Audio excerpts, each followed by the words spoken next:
Jim, we hear a lot today about leaders trying to lead from behind, and there's a controversy whether an executive should lead from behind the pack or in front of the pack. What are your thoughts on that subject? Oh, I've always believed in leading from the front. I'm reading a book about George Patton now, and he certainly led from the front and believes in moving forward all the time. I'm probably too out front. I need to step back some and let some of the great men and women that work for me manage the business more, and I'm trying to work on that as I get older, but I'm definitely a lead front type of guy. You mentioned during that, I read a speech that you gave to the Deming Institute in the UK, 1999, and you talked about how we get in our own way, that only 2 or 3% of our success comes from what we're doing on our own. And you also talked about tampering with the business and how that can sometimes get things off track. Can you talk about how to get out of your own way? Yeah, I think that too often people like me, especially people that are type A personalities, tend to overreact to common cause situations. And I do that a lot, so I'm still working on not tampering with the business. It's like driving down the freeway and you change lanes 20 times and you're still behind the pink Pontiac. So we're trying to, use more statistics, use more analytics, use more data to make sounder decisions in the business. In addition to, managing with gut instinct, which I've done all my life, I've got to become more data oriented and give some of the decision making to the data analysts. You once shared a phrase that you heard Dr. Deming give at a workshop, and it was this: "I'm doing this because I have a responsibility to make a difference." What do these words from Dr. Deming mean to you, and how have you really tried to apply them in your own life? My father was always a giver. He died 2 years ago, and there was 800 people at his funeral. He founded the largest private Catholic high school in Texas, and 2 busloads of kids came down from Dallas for his funeral. He made a difference in a lot of people's lives. I'm trying to follow in his footsteps. My children are trying to do the same thing. Not only are we on this planet to live a good life, to make money, but we're also here to make people's lives better.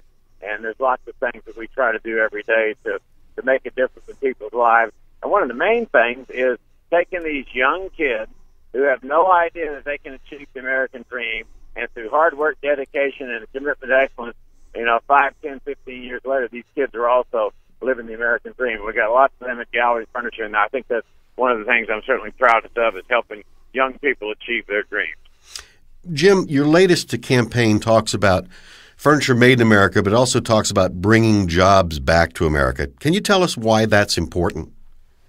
Yeah, I think it's terribly important in this country, as we have a tremendous bifurcation. Either that you got a lot of money or you have not much, and I think we're evaporating the middle class by losing so many jobs. And to me, work is life's greatest therapy. People meet their friends at work, they stretch, they learn new skills at work, they get out of their comfort zone at work, they improve themselves at work. And I think it's a crying shame when 20 or 30% of our residents of this country don't have a job because they're robbed of the greatest joy in life, which is work. So we want to create manufacturing jobs in the United States. We want to create retailing jobs in the United States. We want to take the product we're going to make and export it all over the world. Why can't we be an exporter rather than just an importer, which we already are, obviously, but we'd like to do some exporting of furniture. So we're looking forward to doing all these things and creating more jobs for Americans, because I think it all starts at home. I love the story you tell about yourself as a young man stacking groceries in a convenience store, and the manager said, "Young man, you have an attitude problem." And you said, "Yes, sir, I do." And he said, "I'm going to help you with that." And you thought, "Oh, great, a raise is coming." And he said, "Young man, you're fired." And that basically got your attention to get up, get out, and go make something of yourself.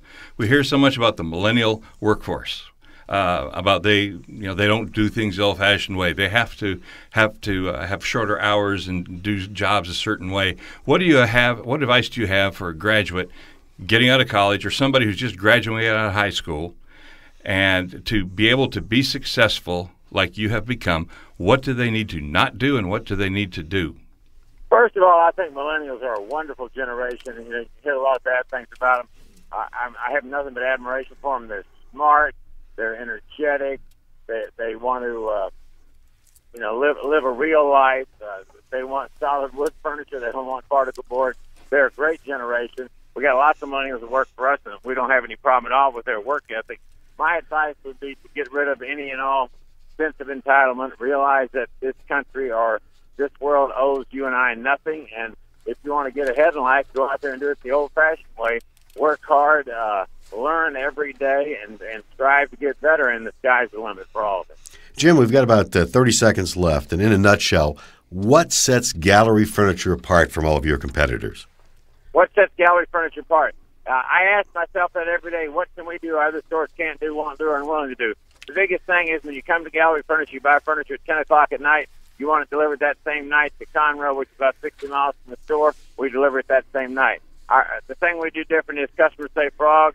We don't say jump. We say how high, and we say yes to the customers, and we take care of our customers every day. And I remind myself on the ride to work every day, it's all about the customer. It always has been, always will be. That's what sets us apart. We take care of customers. Jim, thanks so much for being with us on Jobs Pipeline. You bet, guys. Nice talking to you, John and David. Y'all have a great day. And folks, if you want to know more or even want to go to work for Jim, you can visit the website at galleryfurniture.com. Click on the About tab, and then you can click on the Join Our Team tab. It'll take you right to the application process. And we'll be back with the Consultant's Corner. That's next on the Jobs Pipeline radio program.